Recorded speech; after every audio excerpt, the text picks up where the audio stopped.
Right. Okay.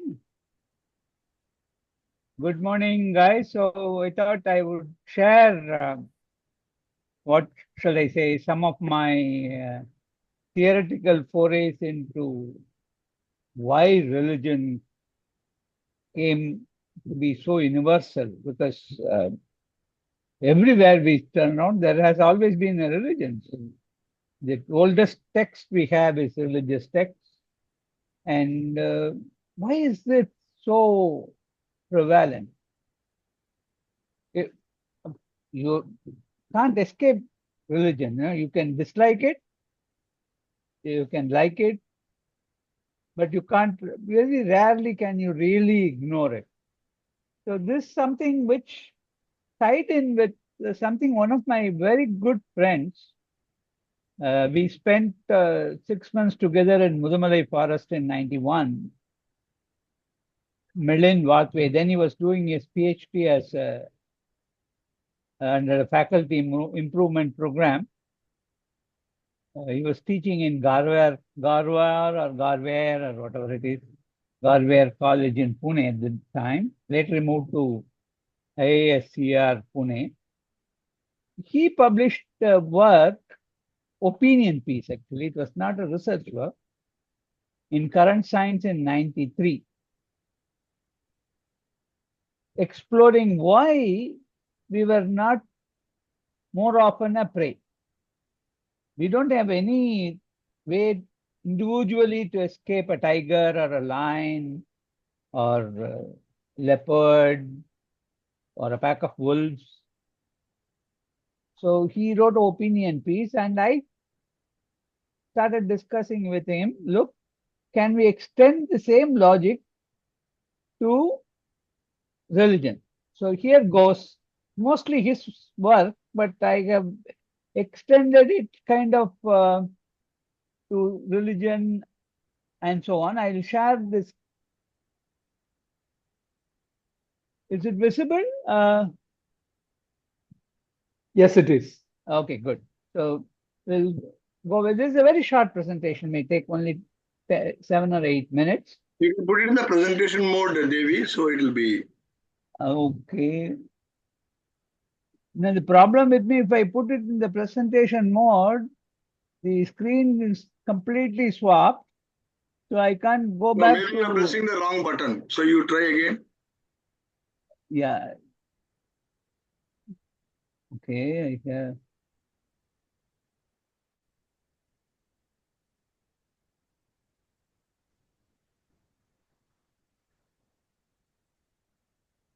You have to share again. I think we lost your share. Yes, I think it. I put it in the full screen mode. It basically goes off. Not full screen mode. There is a presentation mode. So I think if you share it, I'll just help you. Yeah. Okay. Now I go to F5, which is normally the presentation mode. No, you.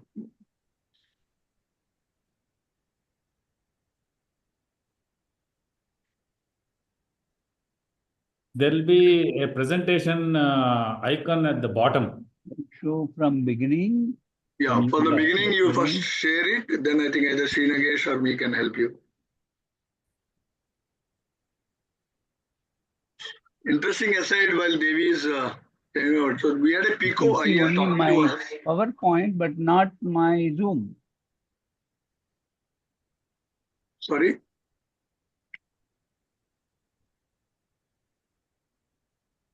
Just upload it, Devi. There is some problem with my. Okay, can you send it to me?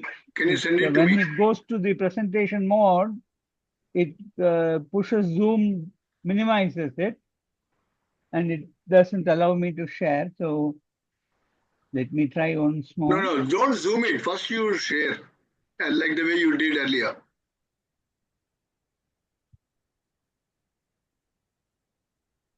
Don't put it in the presentation mode. First you share. Okay.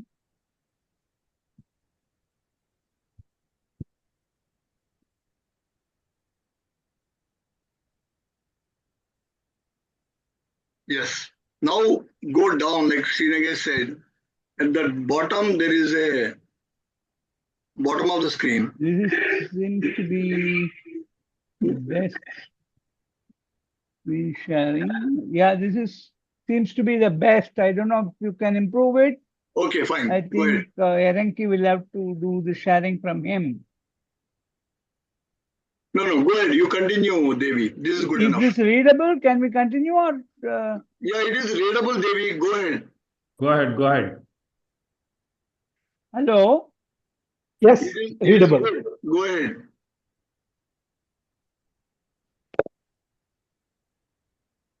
Hello?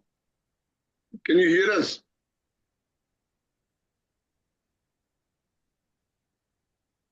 Erenki, I think you'll have to share some problem with my sharing.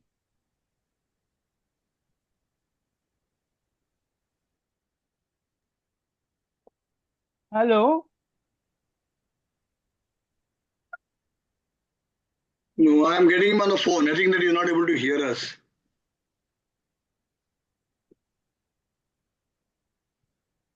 Erenki, suddenly it has gone mute. I don't know why. I think you're gonna, but I think just relax. Okay. You're able to see the screen. Okay, good. Maybe I'll can. Okay. Just share the screen. Okay. Yeah. How? Yeah. This is good enough. You can start presenting. Yeah. Okay.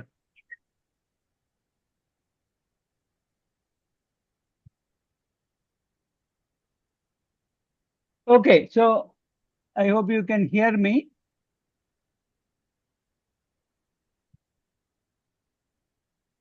The question is, why do we say plausible explanation?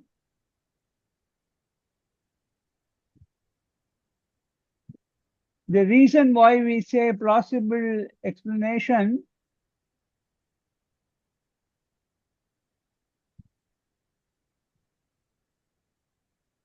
is that we are not sure. We can't go back in time and do the experiment. So it's just a plausible explanation at this point. And the way we look at it is, in the beginning, Homo species, all of them, Homo erectus, all the groups were basically prey species. Towards the Neanderthals, we stopped being prey species.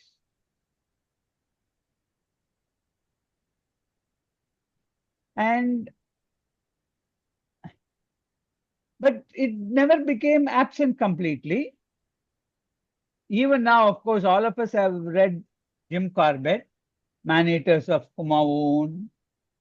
525 people were killed by pair of leopards. Man-Eaters of Savo, 2 lions killed several hundred people. And even today in Sundarbans, man-eating is a major problem. Honey collectors, the tribal people, are under great risk when they are alone, not in a group, collecting, because the tide changes and they get stuck, but the tigers don't get stuck. And there are methods where people are trying, having a mask behind their head and so on. Some seems to work, but man-eating also occurs when we have epidemics. For example, the man-eaters of Kumaon, there was a cholera epidemic. And there was the flu epidemic. Both epidemics were there in early 1920s, and we had the man-eaters of Kumaon. And in Korea, apparently there were China-Korea wars, Japan-Korea wars triggered man-eating. So we continue to have that problem, but but much less than normally it would be the case.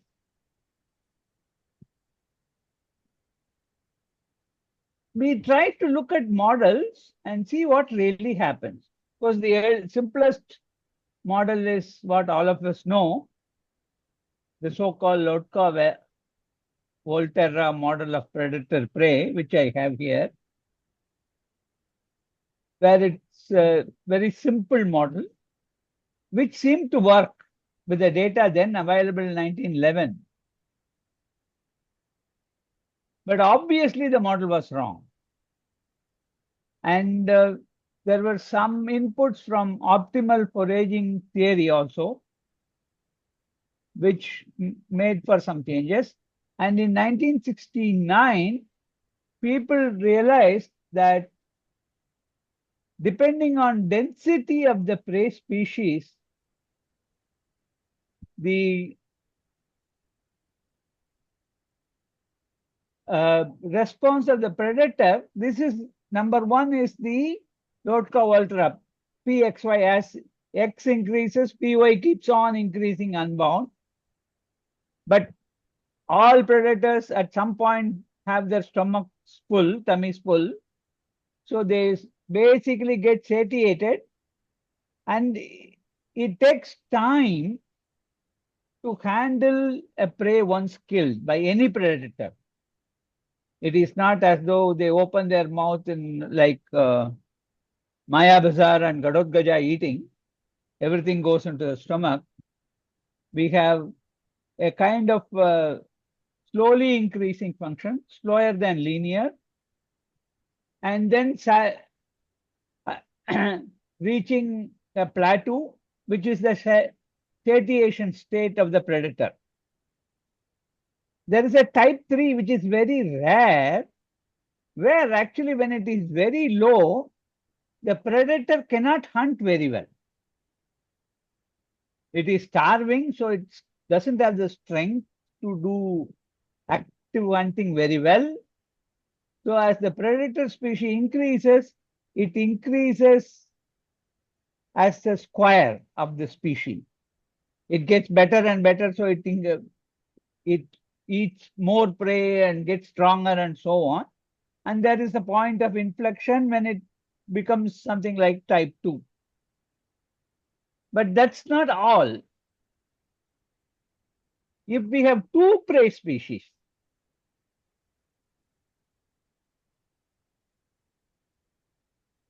what happens? The general equation is of this form, and this P1 and P2 come from optimal foraging theory, which I was mentioning earlier, which shows the predator looks for the gain, whether it is more gain from species X1 or X2. There are some exceptions to this rule. I will briefly talk about it. This is when all the prey species are basically docile and none of them actually threaten the predator back. Like, for example, given spotted deer and elephants, a tiger won't pick elephants at all because elephants are likely to maul the tiger with their trunks and kick them out and so on. So it may not apply to that situation, but most often, whether it is sambar, spotted deer, or barasinga, or black buck, this kind of equation will apply. And the interesting thing is, the theory says, if the density of X1 or the benefit accruing from catching the second is much more than the first one, then you find that P2 goes towards 1. It should be 1 instead of 0, 1. But 0, 1 is there because their comma is missing.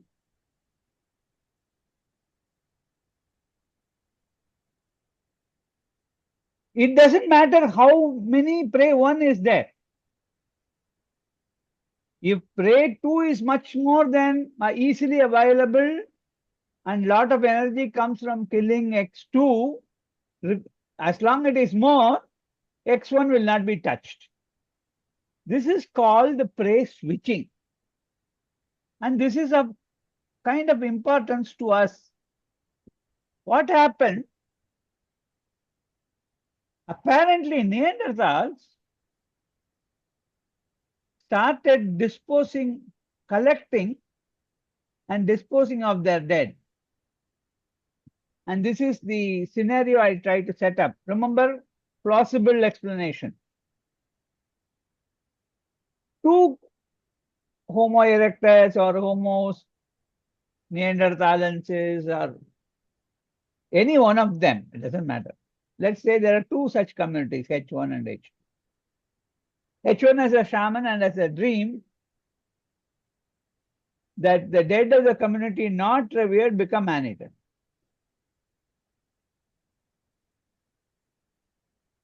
He says, okay, hereafter we will recover the bodies and bury them deep, cover them with heavy stones so that the souls are all buried with the bodies. And it doesn't matter whether they are killed by predators or die naturally. What follows?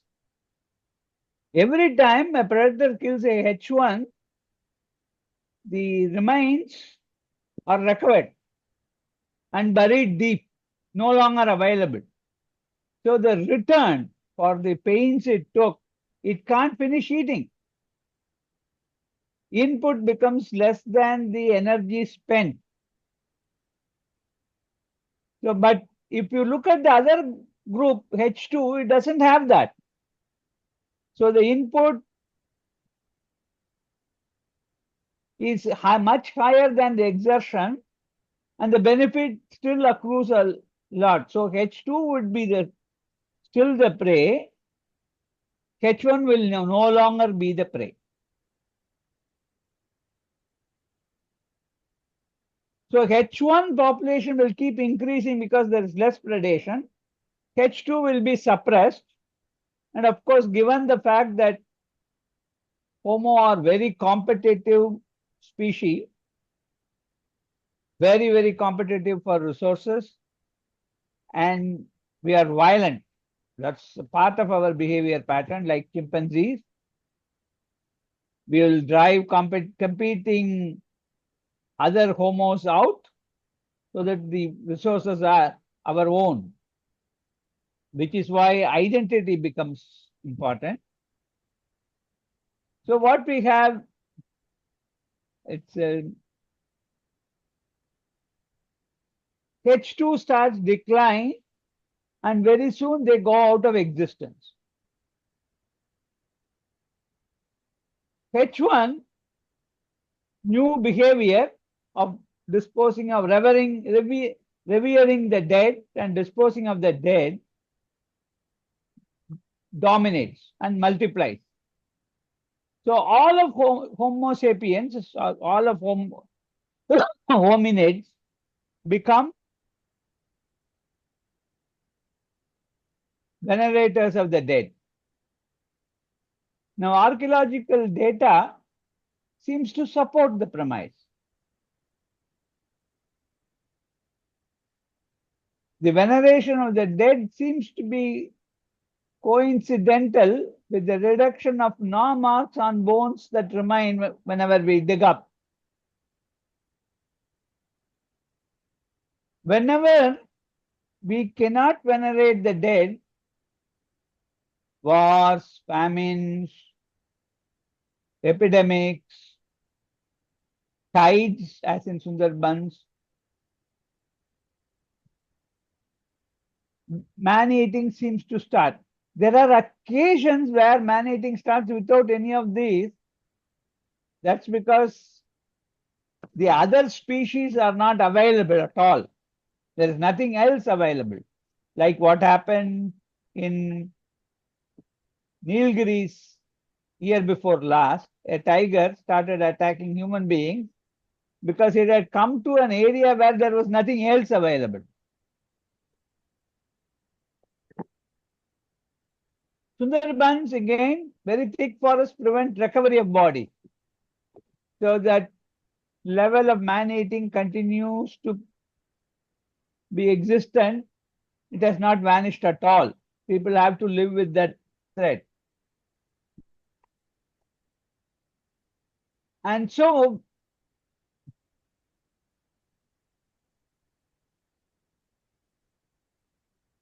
see, the less predation allowed the homos to start settling down in agriculture. That allowed us to expand further. That allowed us to domesticate animals, against allowing us to spread further. So this religious activity actually ended up giving major benefits. The other side is that this religious disposition gave rise to a new identity as well for each of the competing groups for resources. For example, each tribe may have its own religious identity, with the only common factor being veneration of the dead. That's always there. Right? So now we have, that brings us to the end of my very short presentation. And we'll have a discussion on how things have progressed from there, and how we are here today with abstractions of religious thought. And again, the abstractions, as far as I know at least, started with religious thought, abstract ideas. They didn't start with scientific attempt, in terms of analysis and so on. We always tended to look things through the prism of religion to seek abstract ideas in our own mind. And so it became part of our behavioral repertoire in a very, very inherent, innate way. Okay, so we can continue our discussions. This basically gets us to start thinking on the whys of it, or rather on the hows of it. Right? So let's have a discussion based on this, more than being a monologue. Okay? Yeah, you can stop the share and yeah. Very interesting construct, I think, Devi, you brought. I mean, which I think is, at least for me, it has taken off the ground. Suddenly, from religion, we started talking about prey and predator. So it is a totally different framework you set. I mean, that keeps me thinking at least. So I think let us wait to hear from others also if they have how they felt about your starting point. Though we like to hear where do you take from that. Okay, we have moved a lot. Yeah, sure. Neanderthal days. So. Hey, I thought you substituted A for E in your presentation. Okay. But yeah, interesting though. But I have a question. As far as I can tell, whatever I read, even as late as in Buddha's time, for example, not many people were buried and burnt. That was only for the privileged few. The kings would get a nice burial, not burial, cremation. For most people, they were just tossed across into what is called as charnel grounds, and there the bodies just decayed over a period of time. And many of these guys, meditation was to go sit and watch the body decay, apparently. Even the Parsis, even today, do that, right? They don't do anything with the body. They just take it to the top of their roof or somewhere else and then let the let nature eat it up. So I'm wondering if this burial thing, yeah, how far does it go back about taking care of this kind of a burial or cremation of the dead? Cremation, as far as I know, finds mentions at least in the Vedas. There are Vedic rituals for burning the body. And if you look at the discussion, there is reference to one of the direct disciples of Buddha whose bones were lost for proper disposal. There is a story. And there is a reference also to a similar thing happening to a disputant with Yajnavalkya and Brihadaranyaka Upanishad. His bones were lost when thieves took away even his bones. That's how the sloka goes. Chapter 3. After the discussion with Gargi, next one to discuss is the one who loses the discussion and then he suffers this fate. And a similar fate is, I forget the name of the disciple. There is one disciple whose bones are lost of Buddha. So there is reference to the veneration of the dead in so far as proper disposal of the dead body is concerned. So it must have been a prevalent practice. And secondly, you look at the digging in Harappa and Mohenjo-daro, you can't find any remains at all, because they were probably be burnt and dissolved in water and sent away. And Parsis burn it where it is not accessible to the common large carnivorous predators.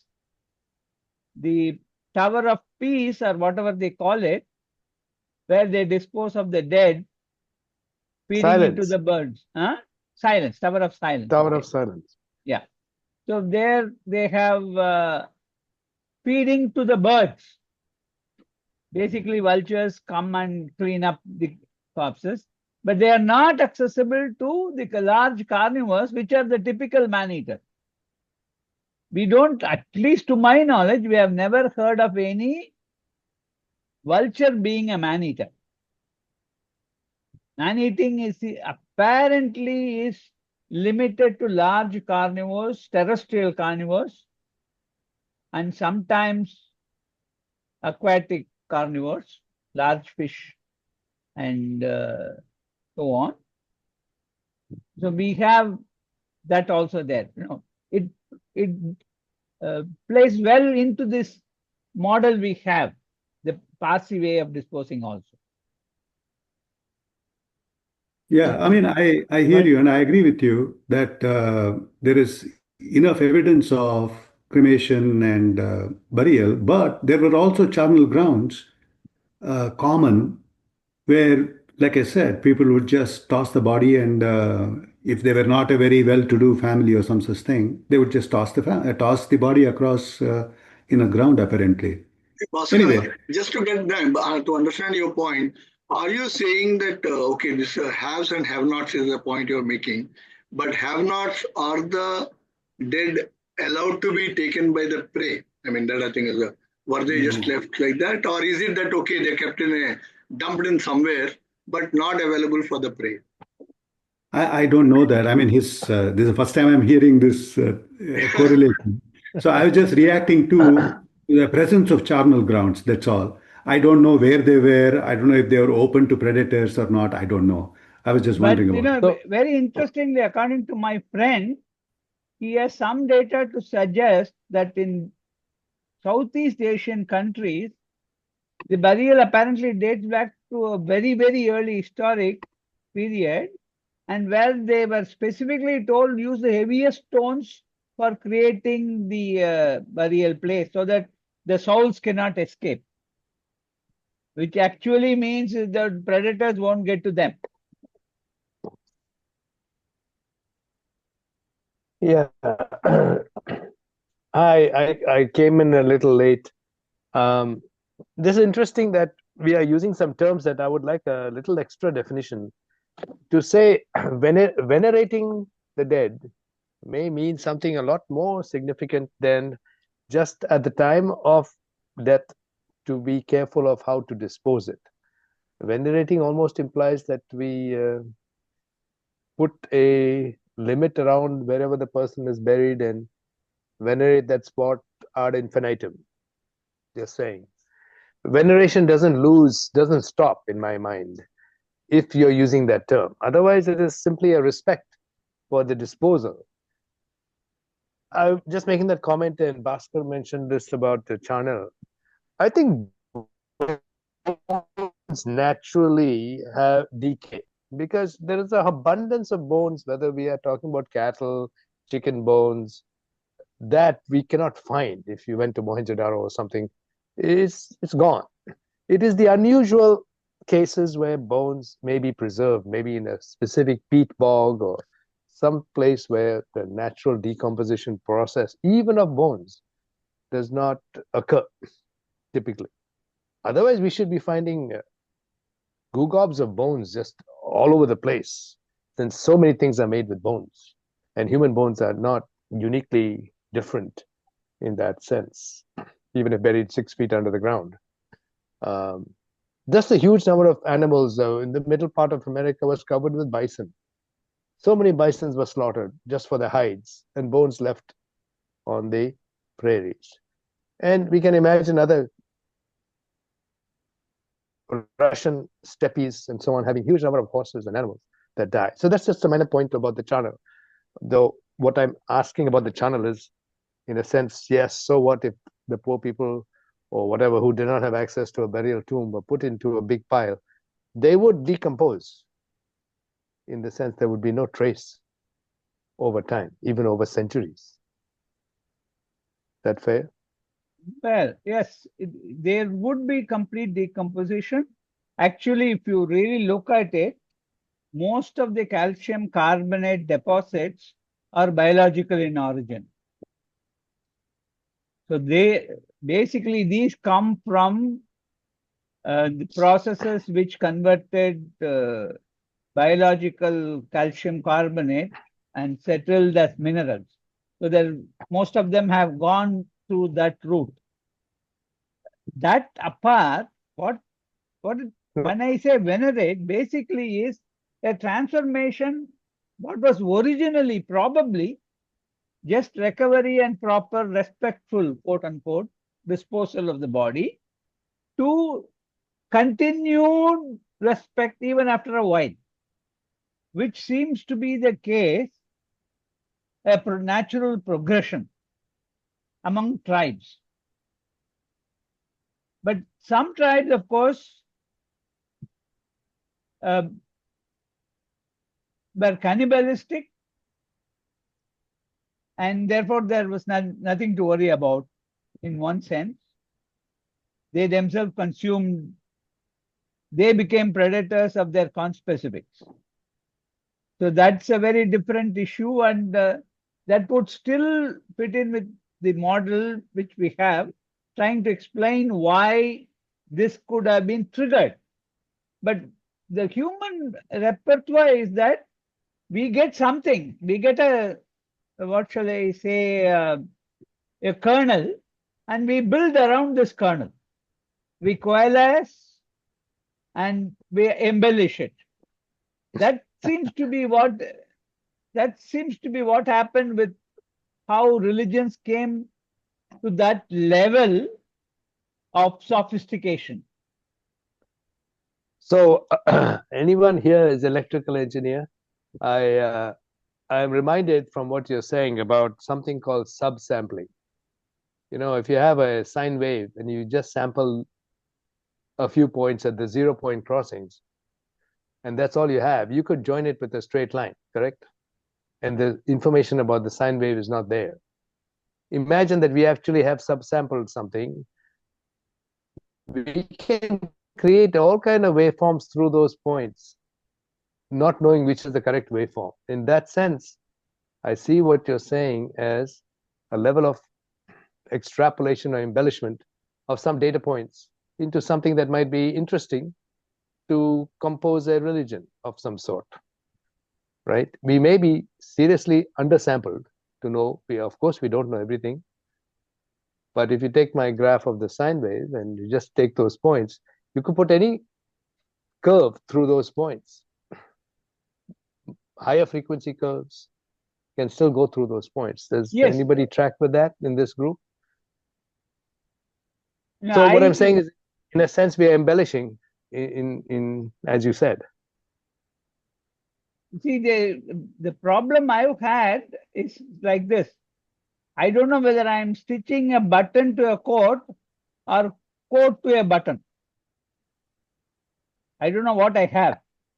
I have.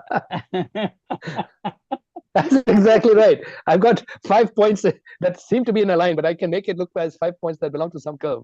Yes. And of course, I had, in joke wise, I had a classmate who is now no more.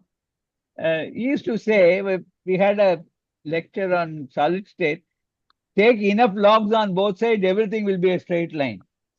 So, exactly. There you go.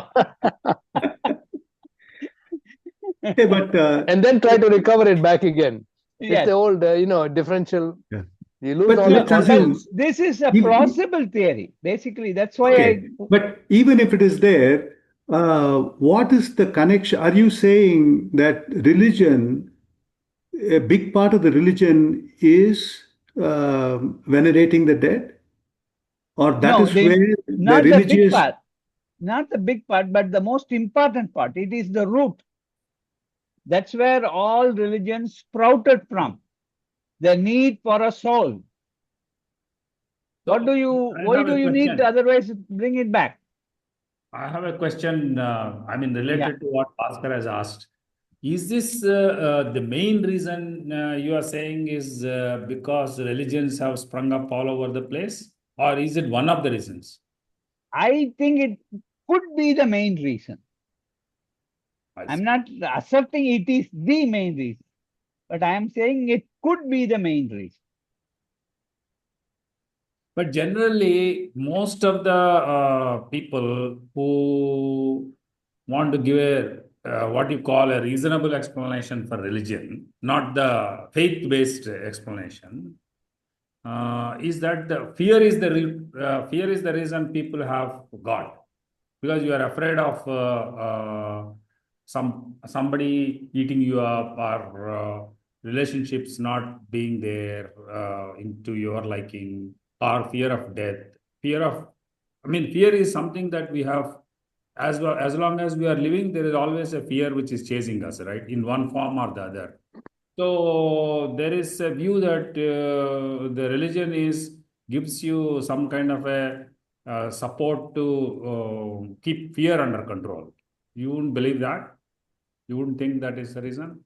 Not fully, but it could still be part of this model, because it is the fear that the dead person would come back to harm us if we don't take care of him. That's also a fear. Right. A different form of fear. So we propitiate him or her. That's well, yeah. I'd like to ask if there's an assumption also buried in this explanation that human beings are created versus evolved. And if it is the latter, somehow that we have evolved or come from some molecules, then why isn't this theory also applicable to other things around us, like cats and dogs and elephants, or smart things like octopi and so on? Why is it only limited to humans who do this? Because now we are asking the question, is a soul restricted to humans or to anything else? okay. Let me answer. I have my opinion. Okay. Mm-hmm. let me answer this question this way. We really don't know if other animals can think the same way we do or not, because we don't communicate with them effectively. So we are basically, we don't know, it's a block. Unless we have some method of breaching that block, we will not have an answer. Number one. Number two, anecdotally at least, the elephant, which seems to share similar geometry of the brain, poles and so on, appear to have memories of the dead. Yes, And that's why I brought it up. They appear to be capable of grief, of pleasure at reunion, and so on. But they don't appear to be capable of really cooperative action against predators. That seems to be the one that is lacking, because their flight, that is stay back and fight or flight, the flight seems to dominate as a herbivore for whatever reason. It's their evolutionary history, and I strongly suspect that we are evolved, not we are created. We can hold on to that and hold Yes. it to the side. Let me point out that recently there was an earthquake in San Diego, 7.5, and one of the video feeds that they showed us was the zoo, in which the elephants went to the center and created a ring around one of the children. Yes, that they does. To They protect this in case of whatever was going to happen. They had this protection thing rather than flight on this particular case. I think that they also like this when there's a lion or somebody else coming in and so on, but I'm not sure. Just a comment on that. I don't know what elephants do in terms of watching if one dies. They stand over the body for some time. I have not seen the end of those videos, but I don't know that they bury them or anything like that, or pick them up. But anyway, the point is this idea which is seeming to be proposed, that there is a soul distinction that is being pulled out of this behavior, limited to man, or to anything. I think it's just limited to man. I mean, I know from what I've studied, but that's another story altogether. Yes.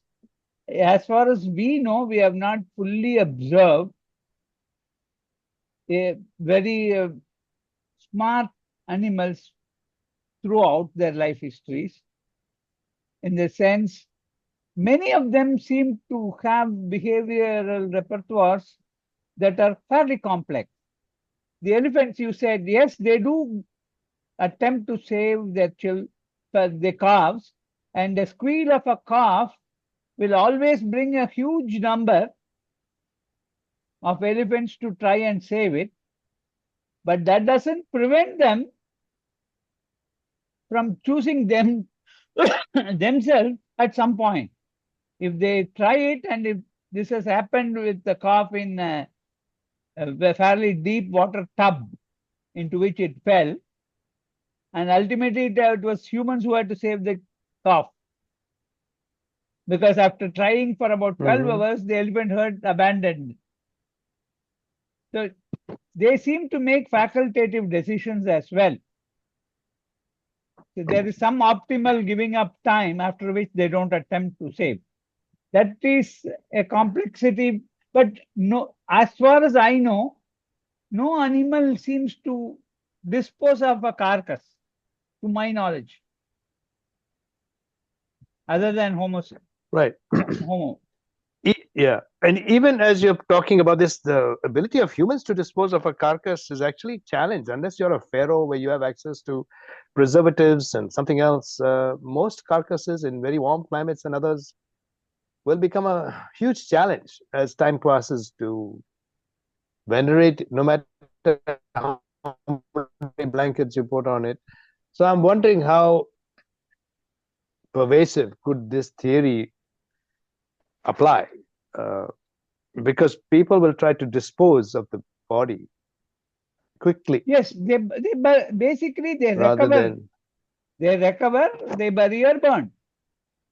That's the whole idea. That they don't allow it to remain unattended.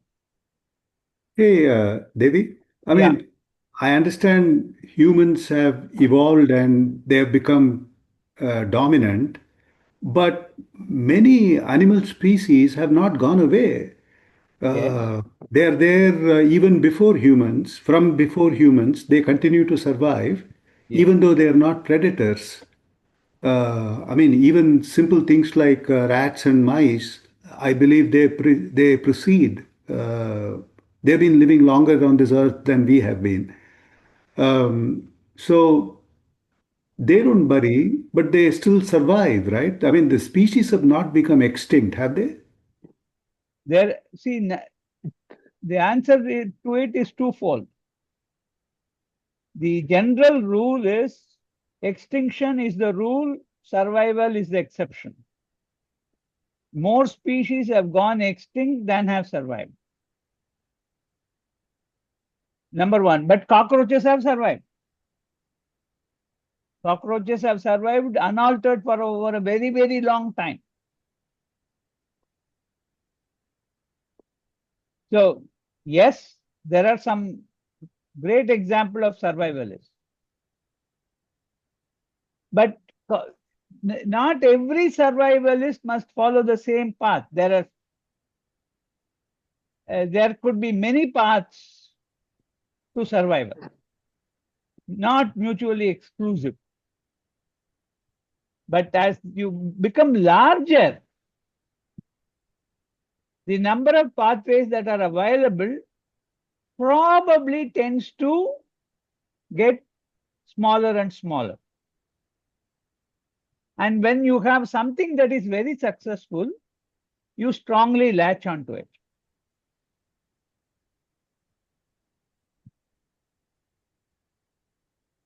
Well, because I came in through the middle. So where is this going in the sense that are we saying that respect for the dead is the starting point for religious bifurcations, or is one of the possible reasons why people are religious? It is, to me, like if I can take a poetic allegory, it's like the root of a beautiful rose plant that is not seen. You see the beautiful flowers and enjoy them, but without the root, the flowers won't be there. I So have one more question, Devi. yes. That if this is the dominant reason or the main reason, there should be only one dominant religion, but there are thousands and That's interesting. That's where our capacity to leverage these things to create new identity. Remember, we have a set of behavioral repertoires that's the basis, the substratum on which we build. The substratum is that we compete with each other group for more resources, most of the time violently. And we need to know who we are. There is also that urge. I belong to this tribe, I belong to that tribe, this is my area, you don't come in. And that kind of partitioning, resource partitioning takes place all the time. And like everything else, we leverage this also. I see. In fact, my take, this is how actually I became really interested, was which came first? Did wars come first or religions come first? Because religions have caused a lot of wars is the common gripe. Which came first? Did we have to wait for religion to start fighting, or we were fighting and we added religion as one more cause? That's how I actually started thinking along these lines. The answer is extremely complex. It would seem to me that the answer is that almost predominantly the latter. We fought for other reasons and added religion to it. Yes, that's my conclusion also. I'm thinking about Maori or the Polynesian islands. They really all had the same religion, pretty much. I don't know if there was much difference. But their wars were essentially triggered by food and women. Yeah. If they needed. They just sailed over at night, burned some villages, and took them away and went back to their own island. I'm not sure what drives that other than just scarcity of land and geography, resources and coconut trees. Basically resource partitioning. When you get more numbers, that's why all the islands are populated in the Pacific also. Otherwise, they won't be populated. See, at some point, there were too many people, the island could no longer support. They had to leave, even though it was treacherous seas. This probability of survival outside was greater than being at home. So at that point, they leave. Because that's why immigration takes place all the time. This is also similar among lions and whales, where the bachelor males have to be pushed out and find some other place to be dominant. They cannot stay with the original family. Even wolves. The philopatry is sometimes male, sometimes female. There are both cases where the females leave the natal group, where the males leave the natal group. Males leaving is more frequent.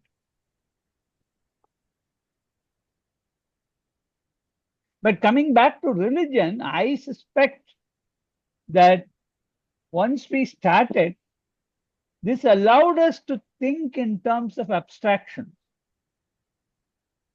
Because when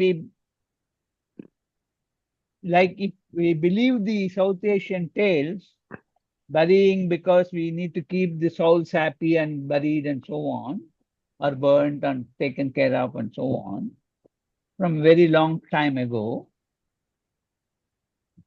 the concept of soul made us started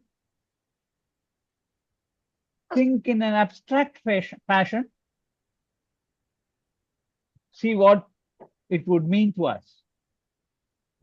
And that probably triggered, But even if you look at the Vedic times, for example, there were, say, 5 gods or 6 gods at that time. All of them were nature related. There was a god of death for sure, but that was only one out of 5 or 6. The other 5 or 6 were really nature related in terms of wind and fire and water and whatever, right? So depth was perhaps only one part of it, whereas a big part was the elements, the nature, not just the predators, is what at least I would think, because there were 5 gods to one god of death. But it's a very interesting question. My answer to it is little complex. I read somewhere some Avestan text which claimed Yama, the god of death, was the first human being elevated to godhood. Well, mostly it is what we fear, is what Bhaskar is saying, that we have elevated to godhood. And that, of course, is something that we would fear, just because young children may die, a disease or something happens or whatever. And there is food, famine, rains, strong storms, and so on. But may I just also ask about the role of the witch doctor and the shaman that intensifies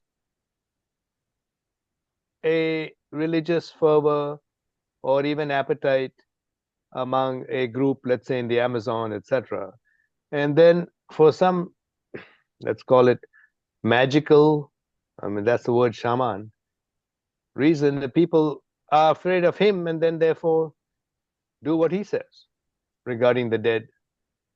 So is what being talked about proposed as sort of applied universally or through a proselytizing effect of a shaman or a witch doctor?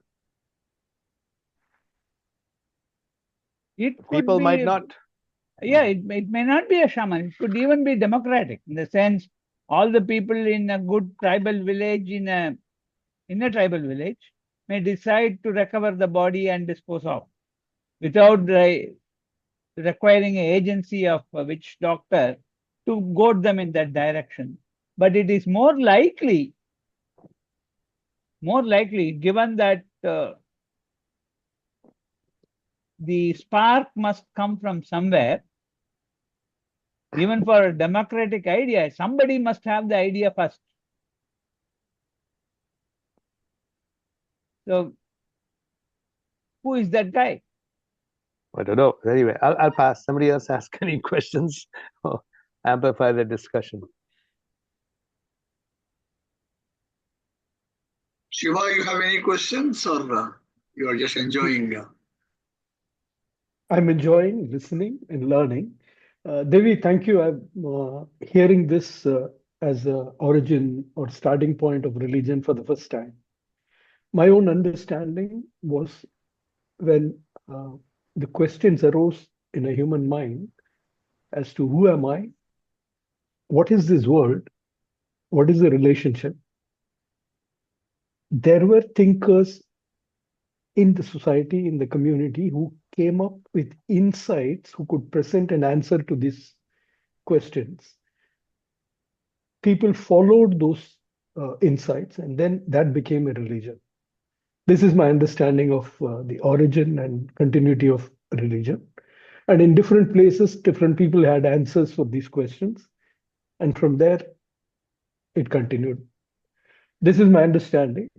So there's no question per se. I'm just receiving whatever you have said completely, and I'm presenting what I believe thus far. Thank you, Ranki, for giving me that opportunity. Devi, I think I have a question for you. I mean, you proposed a theory today that is essentially the origins of religion, if I can say that, is the predator-prey theory and the logical extension of survival is venerating the dead. I mean, that was the theory that you proposed here. And you have two counter theories, if I understood, in the earlier messages from Srinagesh and Mario, the different thoughts. That is, Srinagesh proposes that it's essentially the fear that is the cause of a religious thought. And we have afraid of something, so that's why you're taken the crutch of a religion to support. And that's how the things got evolved. Whereas Mario, if I got him right, I mean, these are my words, correct me, is the question of evolution versus happening. I mean, that is a very fundamental construct. We all assume that things have got evolved over a period of time. And the question always being why only humans have evolved so much and why not others? I mean, some survived, some dead. But the evolution, what we saw in humans was different. And is it that there's an extraneous thing that questions the theory of evolution itself? So the religion itself that can be put into three compartments. So what is, how are you defending your theory in? No, the number one, fear is built into my approach for a very simple reason.